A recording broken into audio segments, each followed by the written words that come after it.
Welcome to Hermosillo in Mexico for the 44th Bowling World Cup, the Cubica AMF World Cup, that is one of the most successful annual sporting contests on the planet, attracting a phenomenal amount of countries to bowl across the course of a week.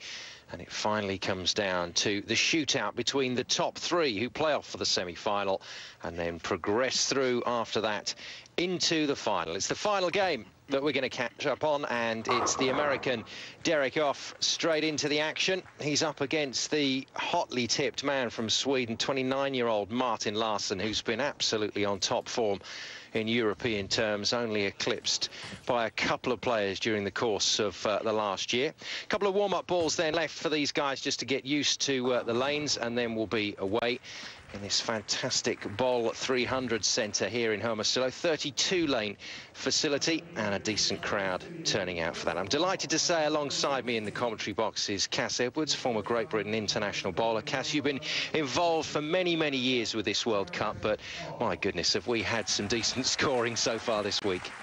Simon, this is one of the highest scoring tournaments I've actually seen at the Cubica AMF World Cup, and this is David Eoff from the USA, just been introduced to the crowd.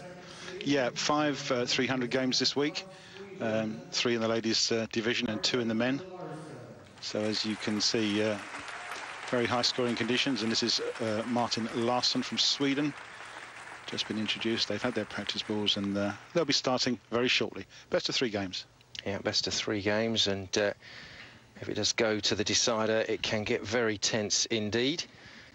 Eoff of the USA, 28 years of age, from Milwaukee. A little handshake right next to the World Cup. That's what they're contesting over the course of the next 45 minutes to an hour if it goes the distance. Derek been in super form this week. 173-pin lead he took into first place, which means he didn't have to contest the semi-final. Larsen beating Zulkifli of Malaysia to get through to this final game. 37 perfect games during the course of World Cup history, so to get 5 in the space of 5 days is something else. But clearly these lanes are really good for bowling on. The bowlers have got locked right into them.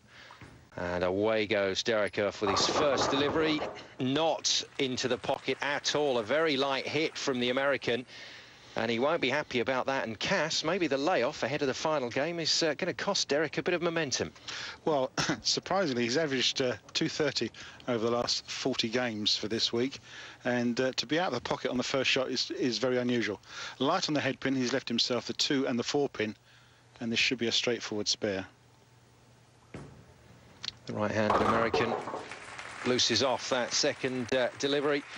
No problem to spare that one, but not quite the start that he was looking for. Just to show you how consistent he has been this week, he's only had 4 games out of 40 under 200. Oh, wow. That's how well he's been playing on these lanes. Well, for bowlers of this calibre, 200 is your par score, and he's been well past that. 5th time that the World Cup has been staged in Mexico. It really is a huge sport in this country, but been a while since they've had a top bowler contesting at the highest level. Larsen then to open up, slightly shorter swing, and he really did chop that one off, and it's hooking up big in that bottom end. Yeah, right high through the head pin, leaving the 3, 6 and the 10 pin standing.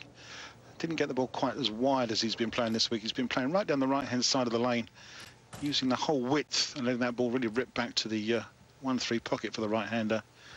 This should be a straightforward spare. Larsen himself has only had 7 games under 200 for the whole week.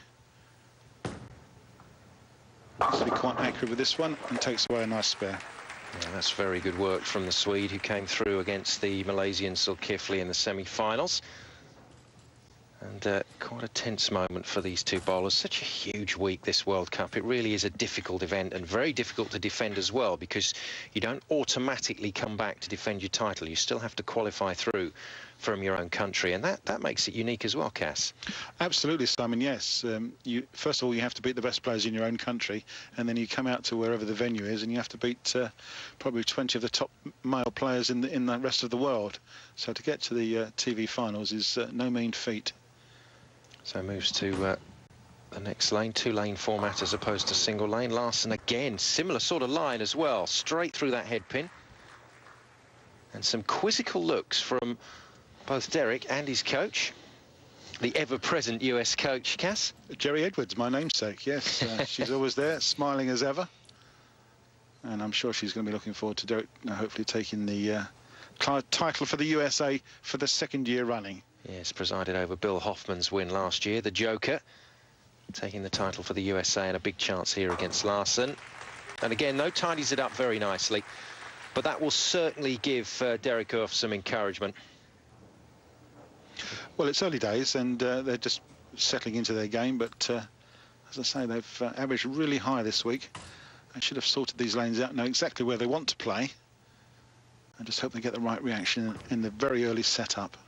Oh, the Messenger nearly nipping that pin out, but in the end left standing. And quite amazingly, Cass, after building it up with the 5 perfect games, we've started this men's final without a strike. Well, that's right, yes. As I say, they're maybe just testing the water a little bit, and of course you're on television, you're a little bit nervous, and you want to perform well. It's there's a world title on the line here. Eoff just trips the 4-pin out of the 4-9 split and takes away the nice single-pin spare. So Derek has his final well and truly underway. Pretty close at the moment between these two, not much to tell. But it's not in terms of strikes, it's just the guys sparing out. And remember, it's best of 3. And the way these two have started, you can see this one going the distance as well. Yeah, well, it will be very interesting to see who's going to get off to an early lead. Oh, dear, Goodness me, what is it with these two? They can't find the pocket at the moment. Well, Derek has gone straight through the headpin there. He's left the 3-4 and the 6 and the 7. And now this is a makeable split, but unfortunately he's only scored 6 on his first ball. That'll cost him. Dependent, of course, on what Larsen does. Oh, well, it was a brave effort. He obviously felt he really had to go for it there, but Jerry Edwards, his coach, still smiling away. She'll keep him nice and relaxed. Don't worry, long way to go. She's that sort of coach. Glass is half full coach, I think you'd call Jerry Edwards. Absolutely, yeah. Yeah, Derek only scored 1 on that last frame, unfortunately. He did try to go for the spare, which was makeable, but it was probably a 15-20 to 1 shot, and he only took the single pin away. Very quiet crowd here in this Bowl 300 facility in Hermosillo in Mexico. Really calling for that one to come back to the pocket, and it did just that. Larsen then records the first strike of this World Cup final, and the Swede will be feeling happy after that one. Yeah, it just gave a bit more width to the ball on the outside of the lane, playing down the right-hand side there. And got the ball to break nicely at about 38-40 feet and set right up into the pocket. That's just the way you get strikes, in between the 1 and the 3-pin if you're a right-hander. Sets up the chain reaction and hopefully knocks all those pins down. So he and Osku Palermo and Torrey Torgerson have been battling it out along with the likes of British bowler Dominic Barrett for the European #1 spot over the last couple of years. And that's nice. Really good work from Larsen, and 2 very comfortable hits there into that pocket, clearing the pins out. And he's locked into the lane now. Well, what he's done is taken advantage of Derek Eoff's open frame, and he's banged in the first double.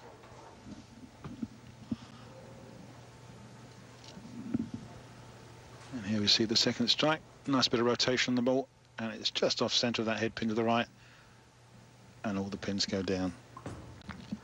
The American then, Derek Eoff. Well, it's noticeable, isn't it, Cass? He's starting the ball out a fair bit wider, and it's coming back viciously in that last third of the lane. That's got a lot to do with the oil pattern. We thought we were going to see bowlers bowling like this in the final. Larsen seems to have straightened things up a little earlier on to find that pocket. Absolutely, yes. Eoff certainly hasn't made the pocket yet, and he's struggling a little bit. So, still not much to tell between the two bowlers. It's going to be close, this one. Larsen, though, just with the edge at the moment. We'll take a short break there.